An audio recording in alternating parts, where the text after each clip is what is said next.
Welcome to Viewpoints with Brenda.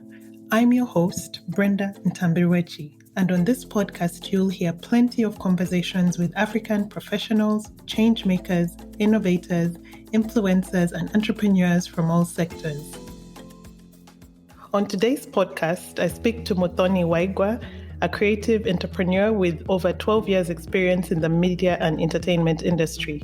She's a digital content producer and creator, and the co-founder of a graphic design and audiovisual company, Nifty Works Plus Limited, a company which has been in operation for over 8 years.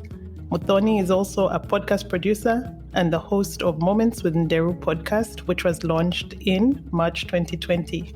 So Muthoni, welcome to the podcast. Thank you so much for having me, Brenda. It's an honor to be here. So what inspired you into pursuing a career in content production and creation? As a little girl, I would always be drawn to TV or to TV shows and film. And each time I would watch, let's say, a show like Sesame Street or a film like Lion King, I was always captivated by the different characters that were being portrayed. And I would always find myself drawn in. And I would tell myself, you know what, there seems to be a magical place out there that I want to be a part of.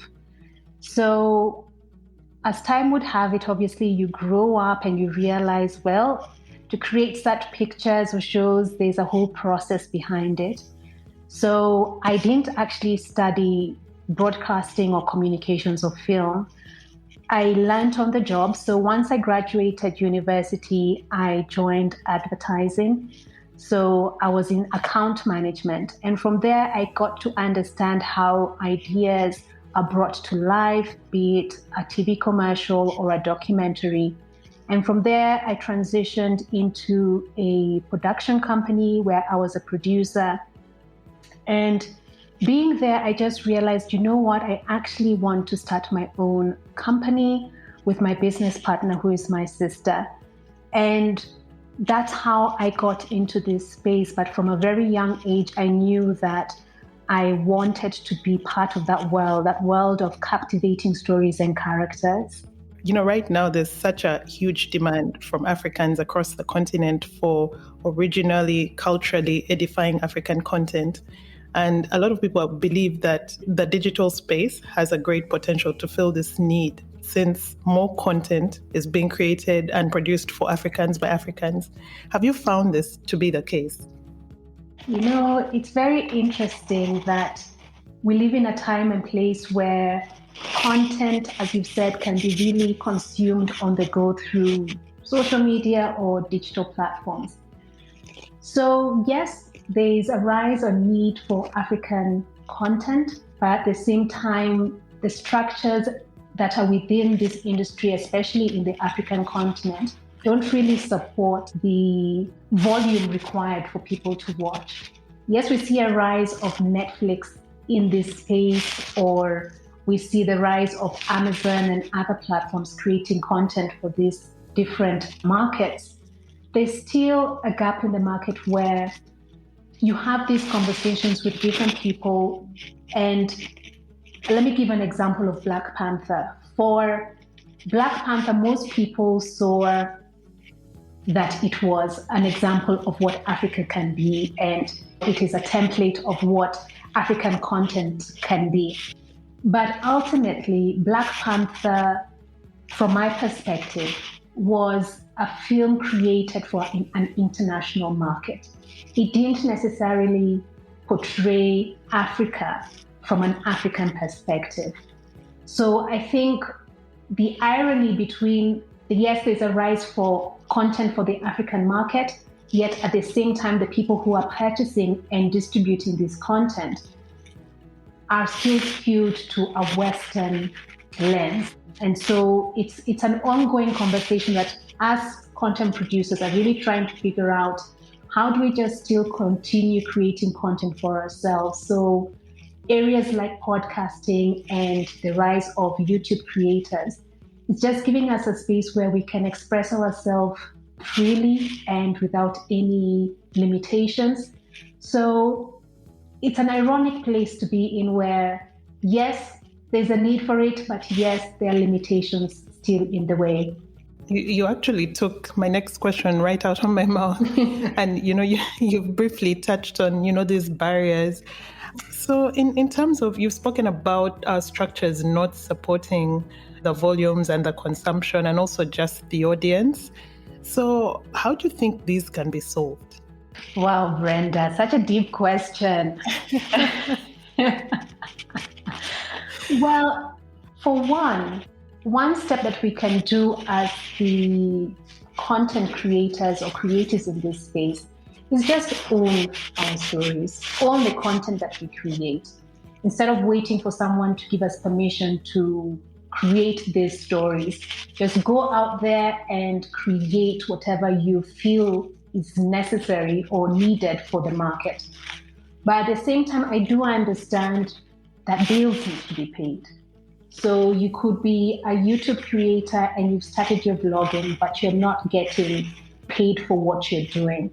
So you're caught up in a catch-22. What do? I'm passionate about creating this content, but at the same time, I'm not paying my bills.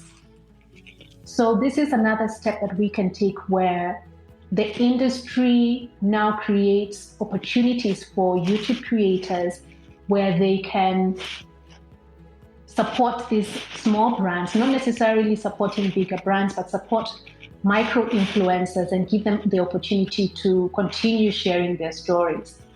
But on the flip side of that, as creatives, we are so passionate about what we do that we forget that it needs to pay us. So for a creative out there, figure out what are your strengths and what are your weaknesses, and try and find someone who can complement your strengths and weaknesses and create a business model that can support your creative work.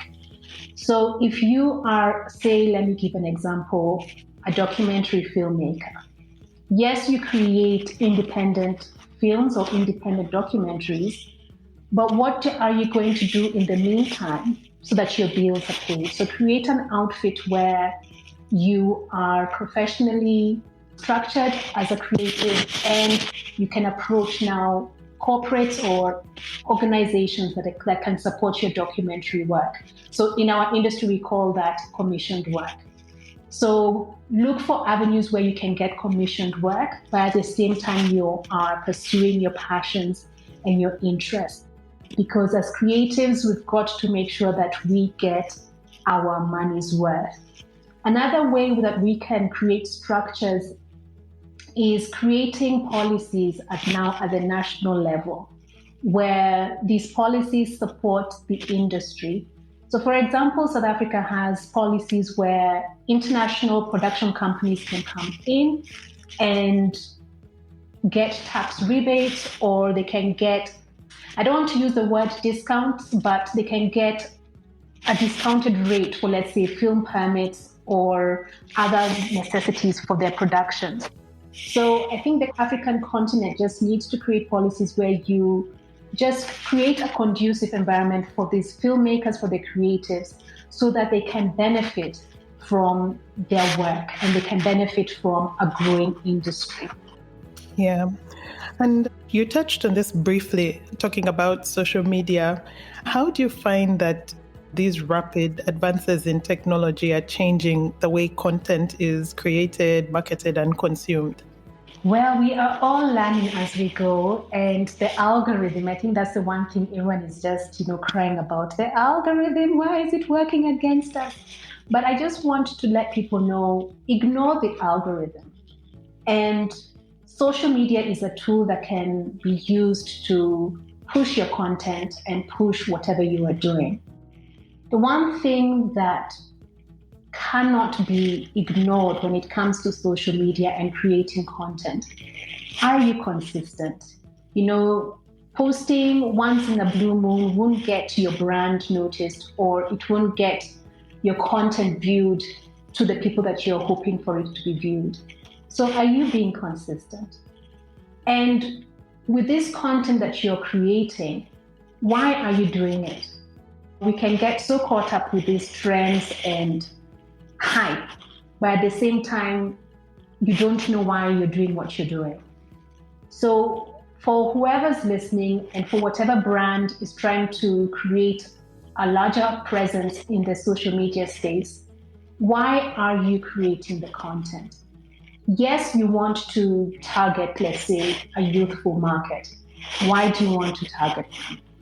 Is it because you want to create impact? Is it because you want to create an opportunity for them to understand more about your brand so that they can apply it into their lives?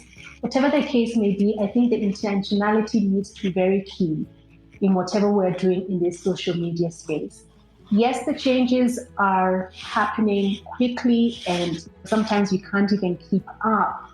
But at the same time, we just need to see them as tools and see what we can use to benefit our brands, to benefit the content that we are putting out there.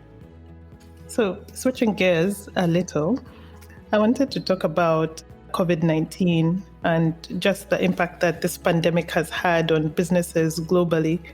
Did the pandemic have any sort of effect on the way you're approaching work and also on consumption patterns? You know, it's so interesting. Before the pandemic, many people didn't understand digital content or digital platforms. Yes, they did, but not necessarily. So when COVID-19 happened, everyone had to be indoors and basically watch whatever is there, watch whatever your Netflix is providing, watch whatever YouTube is providing. And for ourselves in the industry, we began to realize that people were now becoming very intentional about what they were watching or viewing or consuming. That us as the content producers couldn't control their choices anymore because now they are at home, they're spending more time indoors, and they want to make their personal space more intimate and help them to not necessarily ignore, but to blot out the chaos that was happening during COVID-19. So with that, we saw a rise in the consumption of digital content. Also, for us as a business, we saw now organizations understanding the necessity of them having a presence in social media or a presence on digital platforms. So for us, it was a plus, this COVID-19. It was a blessing in disguise because finally we saw organizations reaching out to us and saying we want documentaries or animations produced so that our brands could have a greater presence in the social media space. So it's an interesting time to be in because people are seeing the necessity of social media, digital content, and the use of smart devices. So I look forward to what the future would hold, but right now, I think there's such endless opportunities with digital media and the use of internet, especially in the African continent, where people are using their mobile phones more. I just want to give an example where we did a campaign for Africa Union. They reached out to us and they said they wanted animation to share the right information about COVID-19. So once we produced those videos, they asked us to do a social media campaign. So we used Facebook. And with that, we saw the importance of mobile devices and the use of internet, where we did our campaign for Uganda and Rwanda. And with that, I think in Uganda, we reached over 19,000 people and Rwanda over 16,000 people. It just shows the importance of mobile devices and social media. Yeah, I think I saw that campaign on your website. It's so impressive. Thank you so much. Thank you. So, Muthoni, just to wind up, I wanted you to tell the audience a little bit about your podcast, Moments with Nderu, and how people can find you. Let me tell you, this podcast came to life with the first lockdown, March 2020. And just sitting at home and we were all caught up in our pity parties, why is this happening to us? And I told myself, Muthoni, you are a voiceover artist by profession. I also do that, voiceovers. And I was wondering, why aren't I using my voice? And in the times that we're in, people really need hope. People need inspiration. People need to be encouraged. And with that, I just told myself, you know what? Let's just dive into the deep end and record the first episode, where my first season was just me sharing my thoughts and letting people know that we're in this together. This pandemic, it will eventually pass. And right now, I kicked off season 5, and you can find me on Instagram, Moments with Ndero, or you can come to my website and join the community, which is www.momentswithdero.com.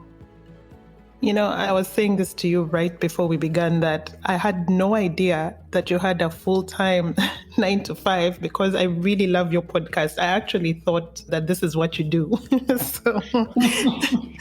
So obviously I just want to, encourage you on the path. Your guests are all very inspiring, and also encourage whoever's listening in to go check out Muthoni's podcast. It's really amazing. It's very uplifting. And with that, I'd like to thank you, Muthoni, for making the time and coming onto the podcast. I really appreciate it. Thank you. Thank you so much for having me. Thank you for listening to Viewpoints with Brenda. To keep the conversation going, follow us on Instagram at Viewpoints by BN, and follow me on Twitter at Kasabiti. That's KASABIITI. To hear more conversations like this, follow the podcast, subscribe, like, and feel free to leave us a rating. See you next time.